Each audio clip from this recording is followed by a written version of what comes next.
take our first reading in the book of Luke, chapter 12. Tokotanga na mkanda ya Luc, chapitre 12. Chapter 12, verses 54 to 56. Luc, chapitre 12, 54 à 56. And then our theme verse will be in the book of 1 Corinthians, chapter 16, verse 13. Tokotanga pe 1 Corinthiens, chapitre 16, verset 13. Yes, we are going to read quickly. Tokotanga rapidement. I'm going to read in English, and Nakotanga en anglais. Pastor Janot is going to read in French for the good understanding. Pastor Père otanga la biso en français. Yes, we read in Jesus' name. Tozotanga. Yeah, the Bible says in the book of Luke, chapter 12, verse 54 to 56, the scripture says, "Then he also said to the multitudes, whenever you see a cloud rising out of the west, immediately you say, a shower is coming, and so it is. And when you see the south wind blow, you say, there will be hot weather, and there is. Hypocrites, you can discern the face of the sky, of the earth, but how is it you do not discern this time?" Amen. Amen. Il dit encore aux foules, quand vous voyez un nuage s'élever à l'Occident, vous dites aussitôt, la pluie vient, et il arrive ainsi. Et quand vous voyez souffler le vent du midi, vous dites, il fera chaud, et cela arrive. Hypocrite, vous savez discerner l'aspect de la terre et du ciel. Comment ne discernez-vous pas ces temps ici? Amen. Amen. Now we're going to read now the second reading, and then we're gonna all take our seat. Tokotanga verset ami balé avant que tovanda. 1 Corinthians chapter 16, verse 13. 1 Corinthiens chapitre 16 verset 13. I read in Jesus' name. Amen. The Bible says, watch, stand fast in the faith, be brave, be strong. Amen. Amen. Veillez, demeurez ferme dans la foi, fortifiez-vous, soyez des hommes. Amen. Amen. You may be seated, beloved. Prenez vos places. Hallelujah. Amen. Now, I want to take you to the first reading, whereby Jesus, he was speaking to the disciples. Na verset o totangi ya liboso, Yesu abandaki kosola na ba disciple na ye. He was telling them about discerning the time. Abandaki koyebisa bango pona ko discerner temps bazo vivre. Now, as human beings as we are, ndenge toza batu boye, we are able to discern sometimes the time. eza facile po toyeba weather. We know that today it's like I'm going to go outside of my house. It looks like it's going to rain. Nalingi na bima libanda natali mupepeza mbule kobeta. Then I'm going to have to get ready and put on my jacket, something Nayango like na that. kolata elamba ya mbula pona polate. And if it's going to be hot, I'm not going to put on my jacket. Soki na moni mbulunge ezali na kolata abakoste.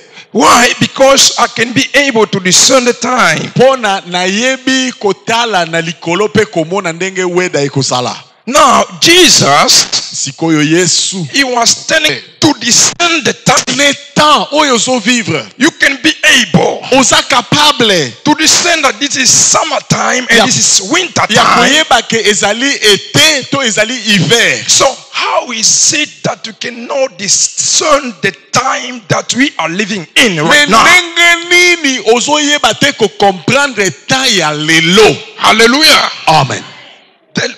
The Lord wants his people. Bible eyebi He wants his people elingi te biso pe toyeba that we may be able to discern the time in which we are now living. koyeba ko discerner temps oyo tozo vivre.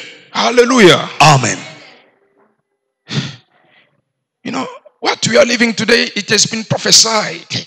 Oyo tozomona lelo epesama deja na ba prophétie. The Bible is a true prophecy. Bible ndeza na prophétie ya solo. You need a prophecy, don't go anywhere else but go into the book which is the Bible. Soko ozana posa ya liloba ya prophétie kende na livre o babengi Bible. It has been prophesied. Eza prophétie munene. When you see these things happening, do not be panicked. Tango zomona makambo ezosala malelo kozala na paniki te. But on the contrary, au contraire, you must remember something that has to be done. Il faut comprendre que makambo il faut salama. Beloved in the Lord, balingami, something is being taking place in the kingdom of God right now. Ndenge tozoloba awa ezana makambo oyo ezosalama. There's something that is being prepared in the kingdom of God. Eza makambo oyo eza préparé na bokonzi ya lola. And on the other hand also, pena ngambo mosusu, in a dark kingdom, na mulimu ya na mulili, there's something the enemy also is preparing, so that he may do something you may not be able to get what is being prepared in the kingdom of God. Can somebody say amen? The Bible says, be watchful. Kengela. Hallelujah. Amen. God for this morning, watch. Kengela makambo ezoleka. Stand for hallelujah. Amen. There's something that the enemy is busy with today.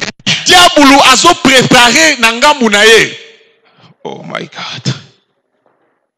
Today we're going to speak about what is happening is corona. Lelo tokobeta lisolo ya makambo ezo salama, tolobi lisolo ya corona. Suffering all over the world. Souffrance ekoti mukili mobimba. Things have been turned upside down. Makambo nyonso ekomi ko changer. The Bible says, Bible lobi, heaven and earth will pass away. Likolo pese ekoleka. But the word of God me liloba nzambe will by no means pass away. Libela na libela. The word of God liloba remains the same yesterday, lobi, today, lelo, and forever. Libela. It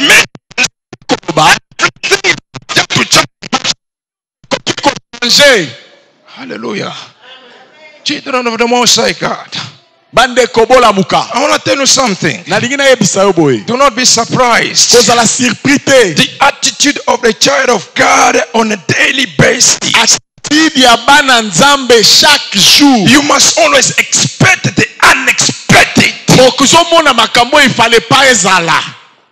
Hallelujah. Amen. Whatever happens, we are ready to face. Now,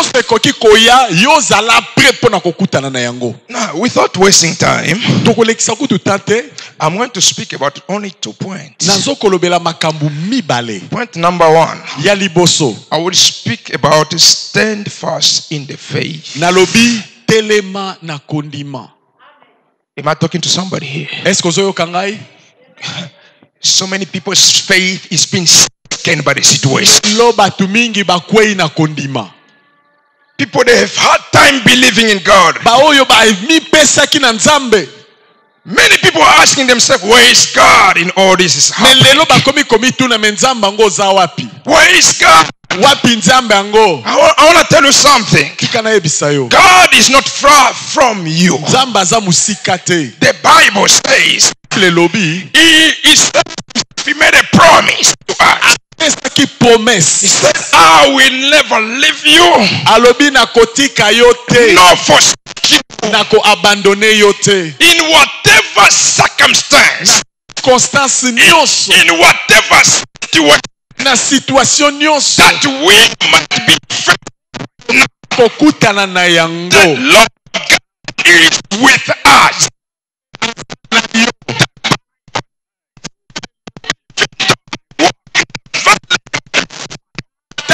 I will fear no evil. Nakobanga te.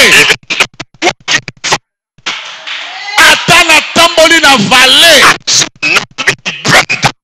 Nakobanga te.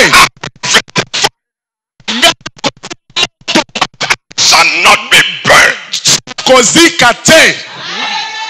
Why are we shaken? Hallelujah. Amen. Why are we shaken? Bwana nini ozolenga-lenga? Why are we fearful? Bwana nini ozobanga? Hallelujah. Amen. I want to tell you something that Jesus Tikana yebisa yo makambo na Yesu. Jesus himself, he said in the book of Yesu Luke, ye moko alobi na mukanda ya Luc. Luke chapter 18 verse 8. Luc chapitre 18 verset 8.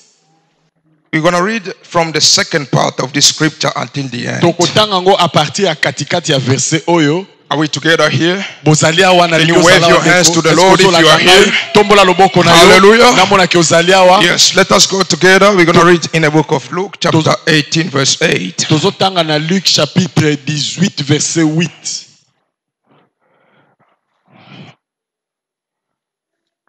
I'm going to read in Jesus' name. Tokotanga The Bible says, le lobi. nevertheless, when the Son of Man comes, will he really find faith on the earth? Mais quand le Fils de l'homme viendra, trouvera-t-il de la foi sur la terre? Hallelujah. Amen. I want to tell you something. Tikana yebisa yo. You know, Jesus Christ of Nazareth, Yesu Kristo ya Nazareth. the one who was ascended, Oyo amataki lola. is coming back again. Azoya. Hallelujah. Amen. Is coming back again. Azoya. Is coming very soon. Azali koya. But there's something that Jesus expects from you and from me. Eza eloko moko Yesu alingi yo na ngai tosala. It's your faith. Eza foi na yo. Is Jesus going to find faith in you? Est-ce que akokuta kondima? Is Jesus going to find you continue serving him the way you used to serve him in a good time? Est-ce que Yesu akokuta yo ozo salela ye ndenge osalela ka ye mikolo nyonso? I'm here to tell you something. Tikana yebisa yo. Don't worry about the sufferings of this world. Komitungisa te pona makambo ezoleka na mokili oyo. As Christians, Yoka, if you suffer as Christians, soki ozoko souffrir, as Christians, ba instruction comme chrétiens, en tant que chrétien, glorify God in this matter. kumisa Nzambe. Hallelujah. Amen. If I'm suffering as a Christian, Soki souffrance na yo eza kaka po oza mwana Nzambe, if my trouble is because bitumba na yo eza tout simplement po ndimela, I must glorify the Lord. It is not the matter of being discouraged. découragé te. Many people, they've left their duty for God because of the circumstances. Abandonner poste na bango liboso ya Nzambe pona makambo ezoleka. You used to pray, I don't know, 3 times a day. Today you don't even pray even once. Eki ko sambela 3 fois par jour, lelo sambela kata une fois You te. used to serve the Lord fervently, but today you no longer serve the Lord the way you used to serve the Lord. Yebaki yo ke musali ya Nzambe lelo obwaka makambo ya Nzambe. What shall separate us from the love of God? Yo na bolingo ya Nzambe. Is it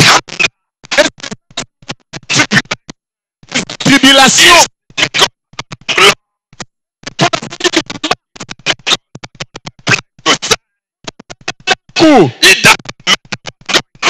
Quelle que soit la circonstance, let nothing separate you from the love of God.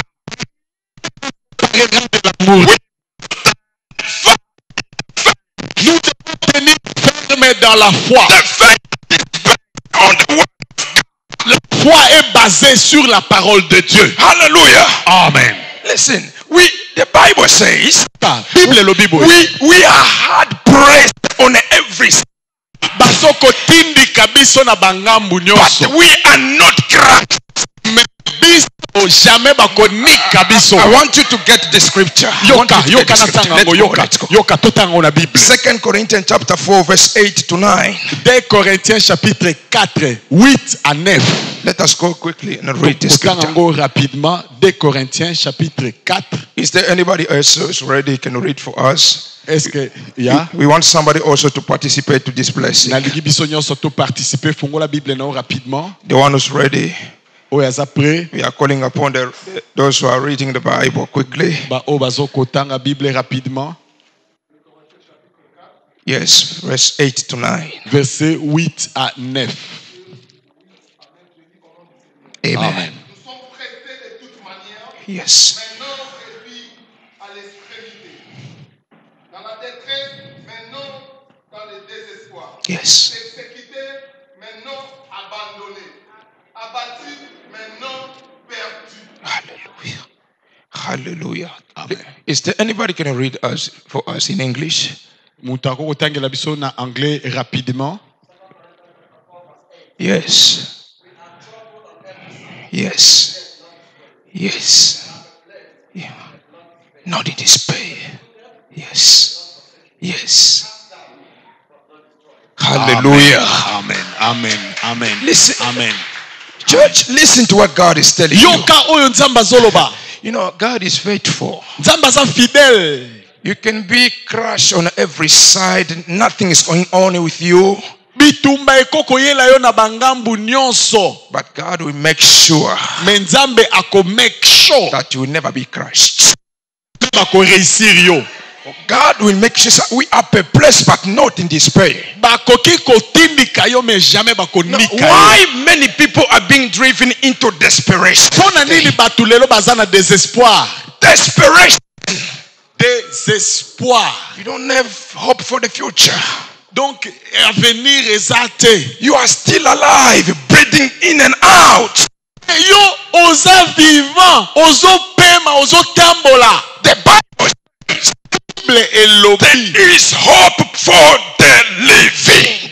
Aussi longtemps que oza vivant, il faut aller na espoir. Akanisi na koyoka. There is hope for the living. Il faut aller na espoir. A living dog is better than a dead lion. Moi oyo aza vivant, aza mieux que lion oyo asa kufa. Don't worry about what's going on in the entirety of the universe. De gauche à droite. You know, the problem will come. Problème ekoki koya. The flood will arise. You must make sure as a child of God En tant que mwana nzambe, that you are built on the rock.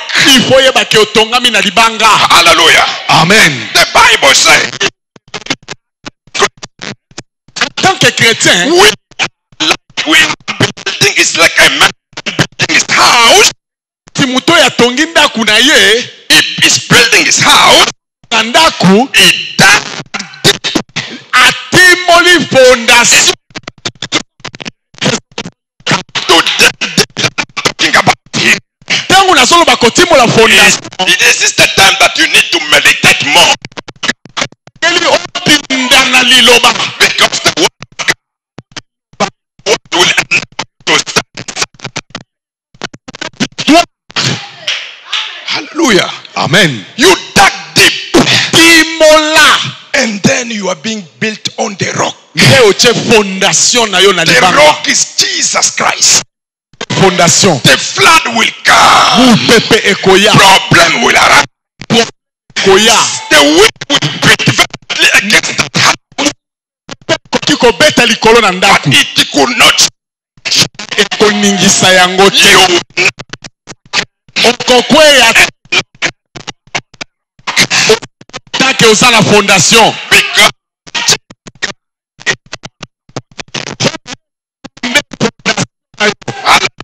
Amen.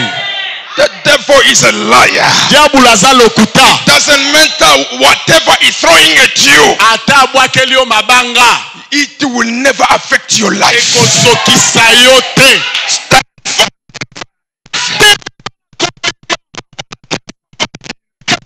Mutu moko. We are fighting the fight of faith. Tozobunda bitumba ya kondima. Why are we so desperate? Pona nini batu bakomi kolela lela? We are in a place which does not belong to us. Toza na place oyo eza ya biso te. In this place, you must make sure that you win the battle. Na mukili oyo, ifo longa bitumba na yo. Hallelujah. Amen. Christianity is not for children. Tala, makambo eza ya bana mikete. You are a Christian, you must make sure that you mature in the Lord. Oza mundimi ifo okomela. Not all the time, a small thing you are crying like a crybaby. No, I don't know, Pastor, my situation. No, you are not a Christian. Moi likambo muke pastor penza po yanga na yebi te sokoni.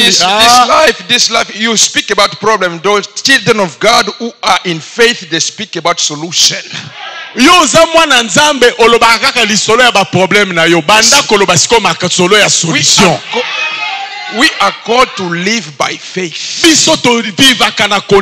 not by sight.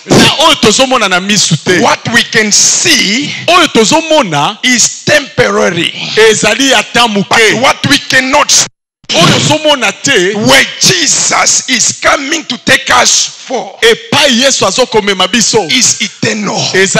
Now, this situation that we are facing now, it's a light affliction. It for a moment. Can somebody for a moment? It for a moment.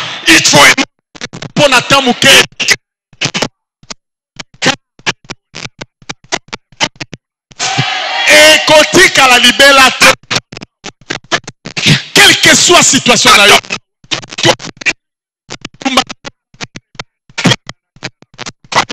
la libella.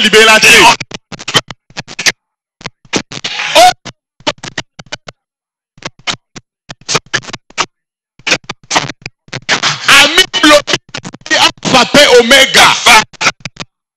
Yaliboso ka. Atamikolo eleki. But coronavirus is called the first and it's called the last. It's Omoni corona ndenge yaki ndenge kosila. It will finish. Kubanga te. It will vanish away. Jamais ko pupola batu nyonso. Don't be discouraged. Ko décourager te. You are being affected by whatever. Don't be discouraged. Koki kozala affecté mais kozala décourager te. Jesus overcame the world for you. Po Yesu alonga ki pona yo. Can somebody say loud amen? Est-ce que koloba amen moko bien? Can somebody say loud amen again? Est-ce que koloba amen moko ya bien? Jesus overcame the world for us. Yesu alonga ki pona bis. Of good courage. Tozala ba courageux. Because I have overcome the world for you. Po alongi pona biso. There's no need for you to put down your countenance. Lenga te kolela te.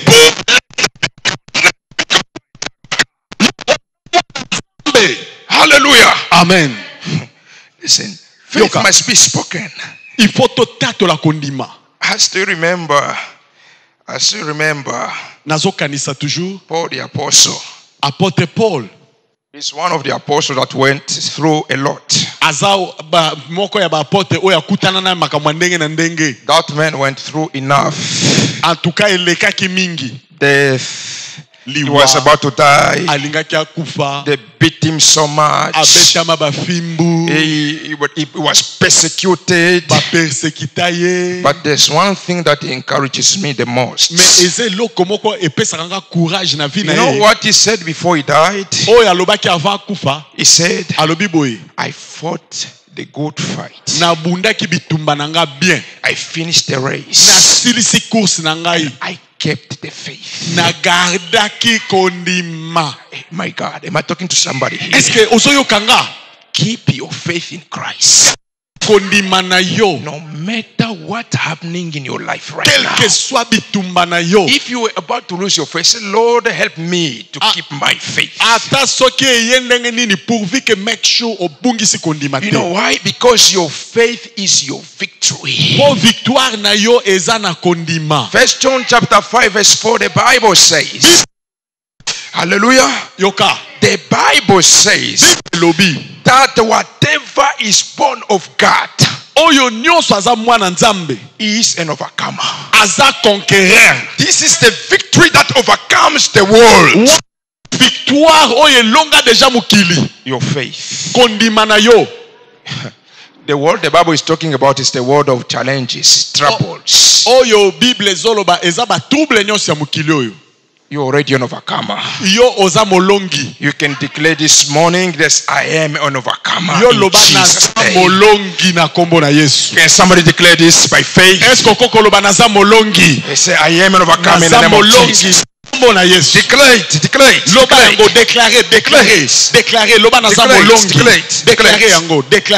Hallelujah. Amen. I want to take you to another reading in the book of Revelation, chapter 2, verse 25. Tokotanga Apocalypse chapitre 2 verset 24.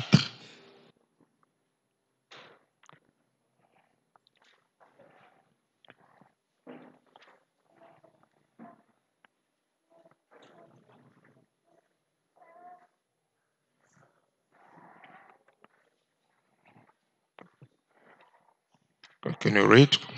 Someone can read. Waiting for someone. Apocalypse chapitre 2 verset 24. 25. 25, verset 25. Yes, please. La Bible dit, seulement ce que vous avez, retenez-le jusqu'à ce que je vienne. Hallelujah. Amen.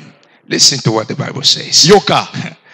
Hold fast what you have till I come. Oyoyo ozanango simbango makasi tile nga na kozonga. If I was you Soki today, nazalaki yo lelo, after this message, message oyo, I must make sure il faut nazala si hold ke fast nasimbi my faith. nasimbi kondima na Because ngai. Jesus, when he's going to come, O Yesu tango akoya, he's not going to come and take the church that does not have faith in him anymore. soki kondima eza te okotikala.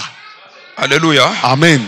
You know, the place where Jesus is taking us, Esika Yesu azomema biso, he's taking us to heaven. azomema biso na lola. Remember the disciples. Anisa ba disciple. When he was with the disciples on the other side of the sea. Tangu azalaki na bango na ngambu ya mai. You can read this in the book of Mark chapter 4 verse 34 to 37. Marc chapitre 4 34 ozokita. Jesus, he mentioned something. I want you to understand this. Yesu alobaki eloko moko na lingi na rappeler yo. He said to the disciples, Alobi na bango, let us cross over to the other side. allons de l'autre côté du bord. I want somebody to say, God, give me spiritual ears. I want you Nalingi to understand nzamba what I'm fungolo about to say. penza matoi oyo kanga bien. Let us go to the other side. Tokende na ngambu. What is the other side? Ngambu eza wapi? Where we belong to. Esika nzamba azomema yo. The place we're going to spend our eternity. Esika oko dépasser éternité na yo. He said so, but along the way they met in opposition. There was Nzoka nena a nzela wind. na bango bakutani na opposition mupepe. A wind storm arose. Bangbonge etelemi. That's why you came to know who is a Christian and who is not a Christian. Nde place okoyeba nani aza mwana nzambe, nani aza mwana nzambe te. Where the problem arises. Tangu problème yaka. There are people who deny God. Nde place batu bawanga na kanzambe. You know, the one who calls us, the Bible says, he who calls us is faithful. Ye abengi biso ba fidèle na ye. And he also is going to do it. Pe ye akosala ngo. Because he said, let us cross to the other side. Alobi tokende na ngambu ya kote kuna. Let us go to the place where he went to prepare for us. Lingi biso It tozala. does not mean that we're not going to meet opposition. Ezilogi koloba te ke yo kokutana na opposition. There will be problems. Koya. There will be persecution. Koya. But we're still holding on in his word. Me biso toyebi oya aloba. What is will come to pass. Kosala mo. This Problème ye.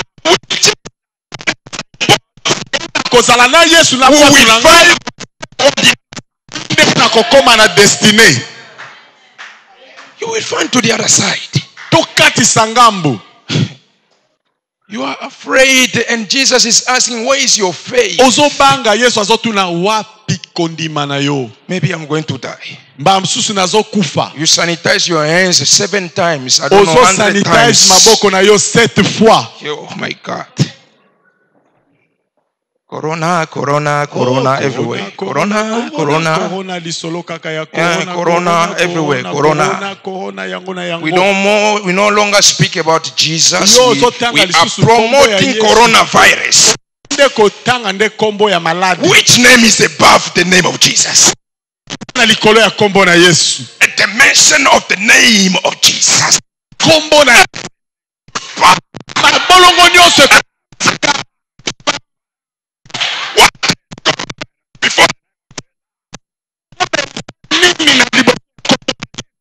My God. Bana na Nzambe. na kondima.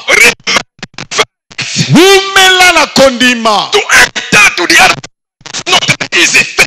Pona kokati sangambo eza bitumba. The apostles, they said to the disciples, Apôtre, bayeba kike baza ba disciple. we must through many tribulations to enter in the kingdom of God.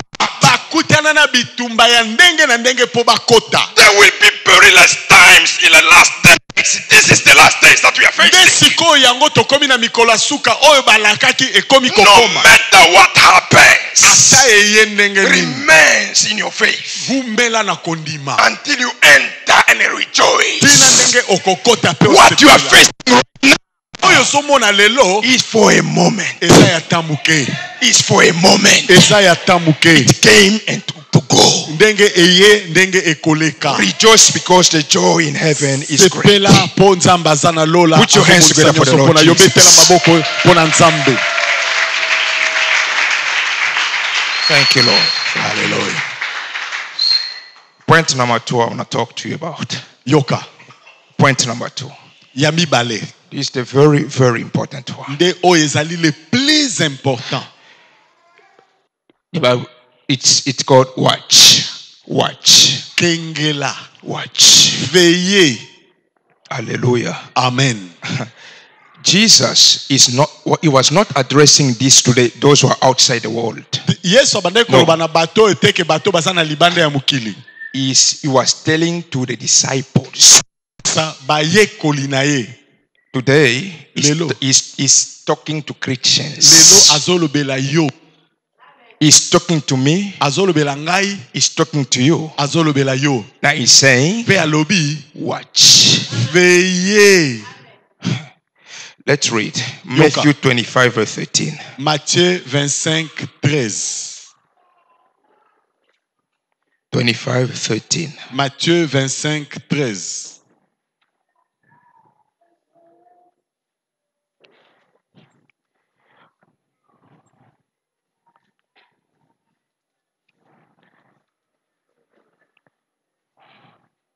Matthieu chapitre 25, verset 13.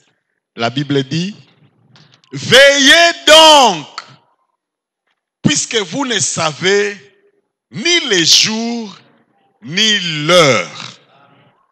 Hallelujah. Amen. The Bible says, Bible lobby, watch therefore, veillez donc, for you know neither the day nor the hour in which the Son of Man is coming. parce que vous ne savez ni les jours, ni l'heure. That's God's secret. Wana secret. I don't know when it's coming. Nayebi te akoya kan. You don't know when it's coming. Oyebi te akoya kan. What can we do in order for us to not be surprised? Nini nde esengeli tosala po tozala surpris te. It means we must be watchful. Il faut to veiller. We must watch. Il faut to veiller. The way we are living our own lives Tozo vivre mikolo nyonso matters. ezo compter. Am I talking to somebody Est-ce que here? ozoyoka nga? It does not come to take the church that is unholy. Yesu akoya kozwa église oyo eza na distraction te. Jesus Yesu is coming for those who are waiting for him. azoya pona ba oyo bazozela ye. Many people today, they're still taking this for a slogan. It is not a slogan. Eza batu mingi lelo bazokanisa tozopesa ba slogan. It is not a slogan. Eza ba slogan te. They take it for a joke. Bazomona ngo ba je. When the servant of God are busy preaching about the coming of Jesus. Mosali ya Nzambe azote alobi Yesu azoya. This man. Bato yo. They always say Depuis this. babandaki koloba. They always say Depuis this. babandaki koloba. The Bible compares the coming of the Lord Bible ezopesa exemple ya koya na Yesu as the coming of a thief, number one, in the house. ndenge muyibi ayaka koyiba na butu. I still remember Pastor Janot, the very first time I met him, he told me that they entered on the other side, they broke broken and they stole. Nazo se rappeler bala liboso tokutana na pastor Jano abane ko betelanga lisolo ya ba miyibi ndenge bayaka koyiba na church ba memi ba instrument nyonso. I'm not sure that those thieves, that one Pastor Jano that will come and took the things, and Pastor Jano could have told them, no, just come and take. Na yebite soki bayaki koyebisa pastor bon tozana posa to ya koyibe pa na yo alobi ya boyiba na bino. Is that so?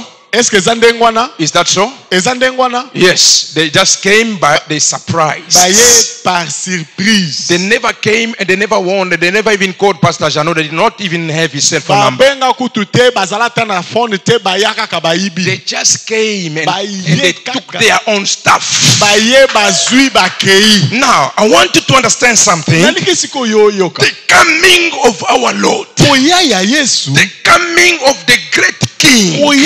His second coming. It will be like the coming of a thief in the house. The Bible says, if the master of the house would ever know that what hour the thief will come, he would have watched and not allow his house to be broken into.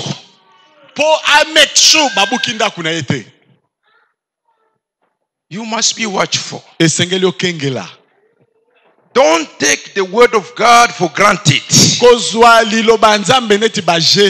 The word of God is a mirror. You must look at yourself in the mirror and begin to correct yourself. Many people, they are arguing with the word of God. They are telling you stuff. No, God, we are living the time of grace. You live the time of grace. Grace becomes a life. No.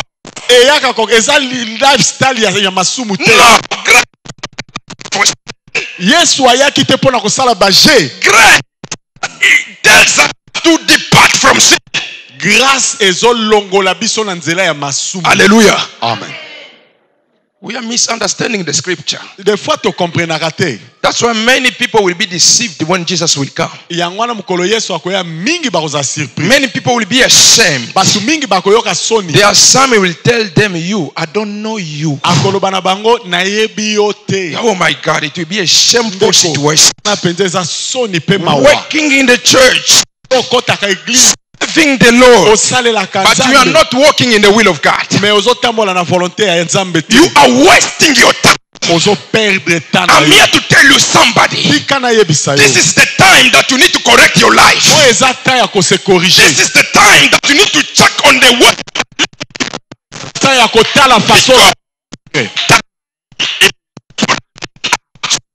The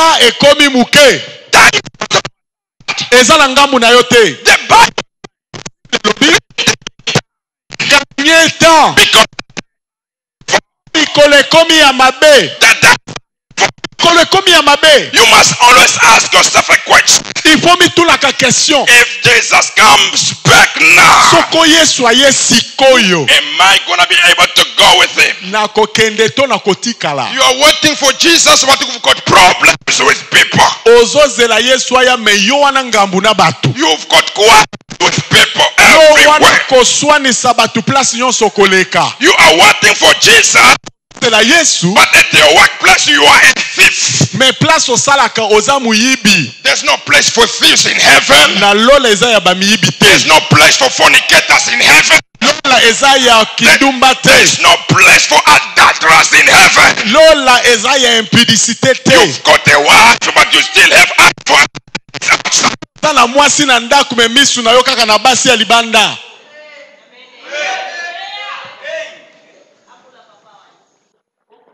and you are waiting for Jesus. He will vomit you. Lukewarm Christians. You are hot. If they can check your temperature, 100 degrees. Hot.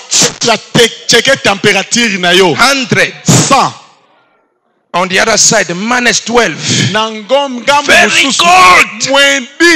It's like the fridges where they bake chickens, the frozen chicken. Neti frigo tangu komi penza ke ba sauce komi You are mamanga. not hot, you are not cold. Yo oza malili te, oza moto te. Listen, Yoka. you can't wait for Jesus that way. Okoko zela Yesu na modelo No. te. No. Te. Leave the world. Te. Disconnect yourself from the world. Te connecté na mukili. This world does not belong to us. The The things of this world does not belong to us. We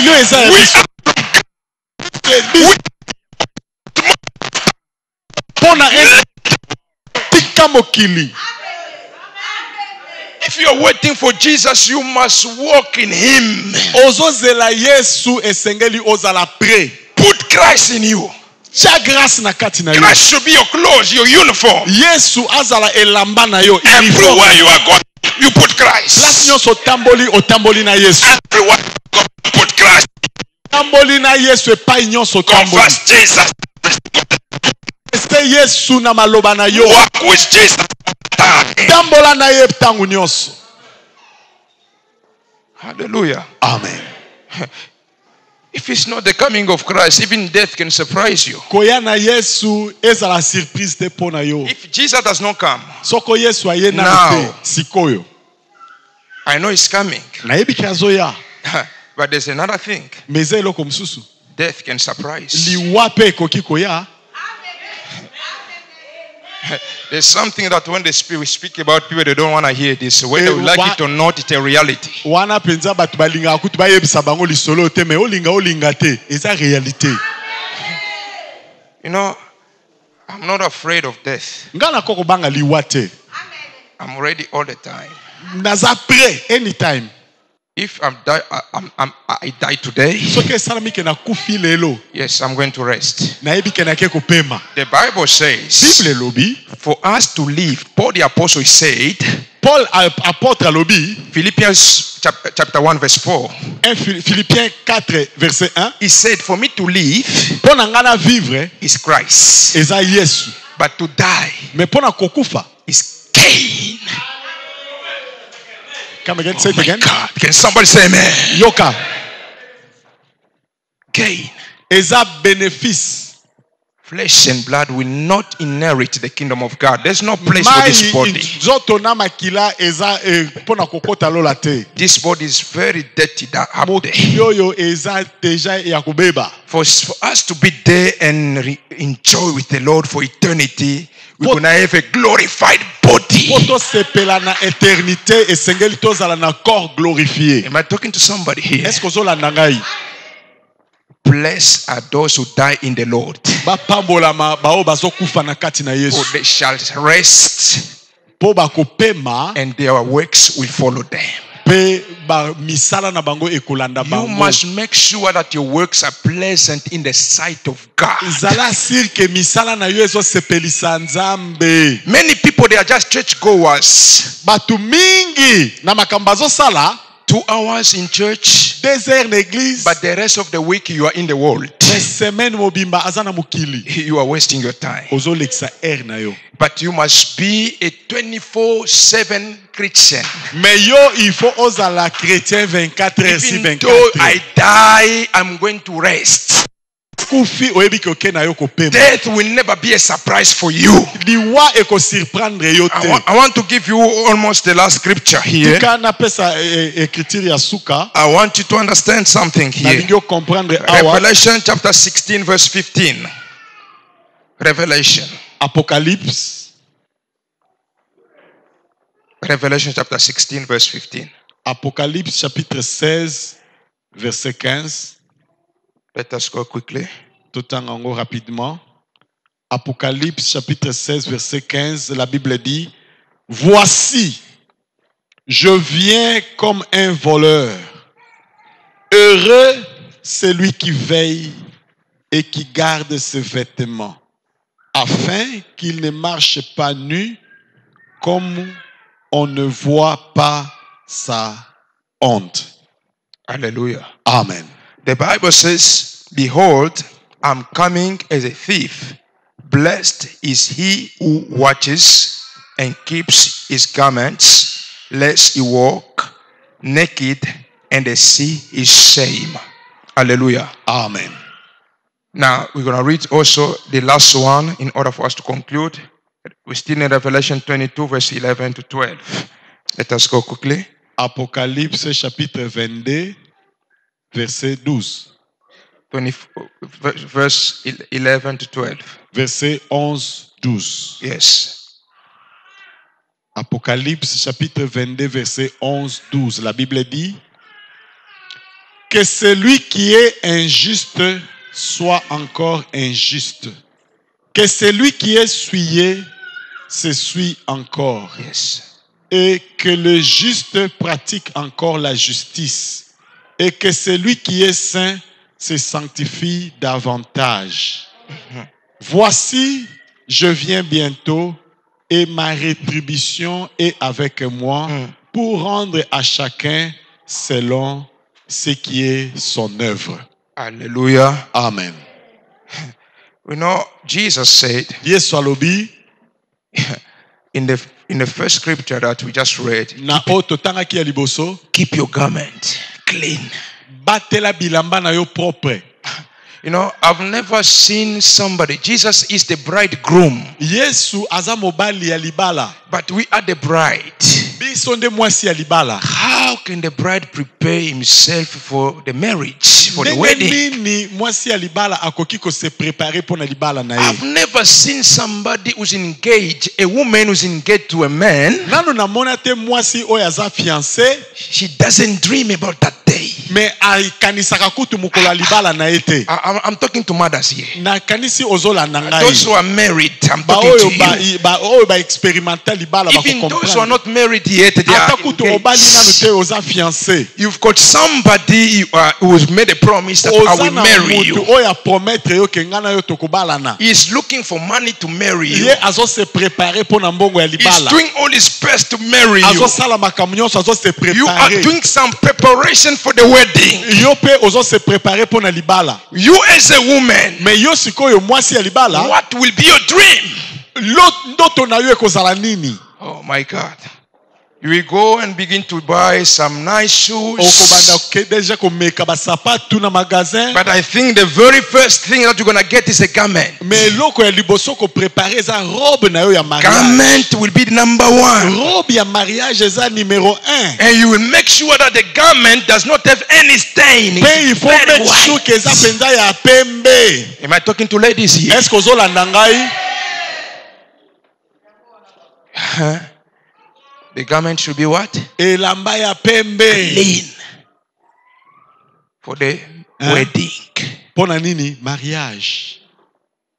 If the garment is got a small stain, even though So- people cannot see, Soki elamba eza na mwa ba tache, the woman will be very stressful. mwana mwasi akozala embarrassé. Now, the garment the Bible is talking about for Christians Koyo elamba o Bible ezoloba pona yo nanga is the life of sanctification. eza la vie ya sainteté. Am I talking to somebody here? Est-ce que ozolanda ngai? We need to live a life of sanctification. Esengeli to vivre vie ya sainteté. If you sanctify yourself, continue sanctifying yourself. Que celui qui se sanctifie davantage. Sanctify yourself. Mi sanctifier mi But kolonios. if you are living the life of sin, it's better continue sinning because you know what will be the outcome. Mais soko yo préféré na yo ko sumuka bien. And Jesus is telling us right Mais now, Yesu azoloba na yo I'm coming quickly. nazoko ya sika. And my reward is with me to give to everybody according to his works. Futa mutu nyonso kolandisa na misala na ye. Now check on your works. Misala na yo. The things that you are doing when people cannot see you, but God is Etamboli watching. na yo place ya mulili nzambe azomona. God is an omnipresent God. Nzambe aza partout. You cannot run away from God. Kobomba mayete. The Bible says, where can I go from your spirit? Bible elobi place nini nga na kobomba. Where can I flee from your presence? Ma présence na I yo go wapi? to heaven, he's in Akala heaven. kelo la o. To heaven. Ali fe. What? Mama. Isuya mona yo. Mona naya ma. To the Lord. Surrender to the Lord. Basali ya Nzambe. What will profit you? You are lying. You are mistaken yourself. Botika komi kosa. God is that you are doing. Nzambe azomona bapa na yo nyonso. But before Liboso ya pastor obombami. Pastor Janonda kofuta yo te. Aza oya kofuta yo. Emenda kofuta yo te.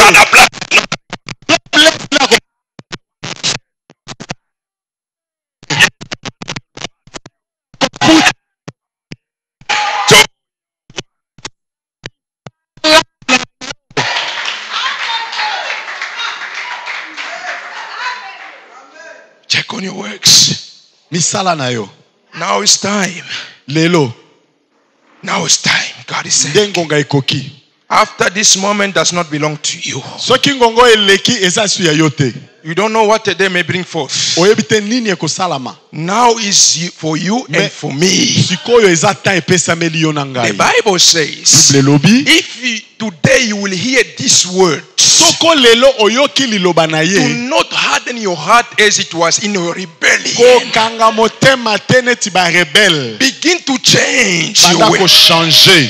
Begin to change. Banda ko Keep in the faith. garder kondima. As you are waiting for the coming of the Lord, Na ndenge ozozela koya na and nkolo. change your ways of living your life. Pe changer vie When na the yo. Messiah will come, Botango nkolo we're akoya. going to be bold to meet him. Yo ozala prêt ya The kokutana Bible na ye. says, Pe the osepela. dead in Christ shall rise first. Pe mikolo yango ekomi He's pembeni. coming with a shout, Azokoya. with the voice of an archangel, Na la voix de and l'archange. with the trumpet. Na le son de la The trumpet. trompette ezoso.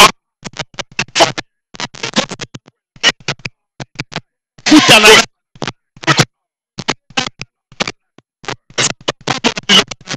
Zamba pambola ye. Zamba pambola. Zamba pambola. Zamba pambola. Zamba pambola. Zamba pambola. Zamba pambola. Zamba pambola. Zamba pambola. Zamba pambola. Give an applause. Give an applause to the Lord. Give an applause to the Lord. Give an applause to the Lord.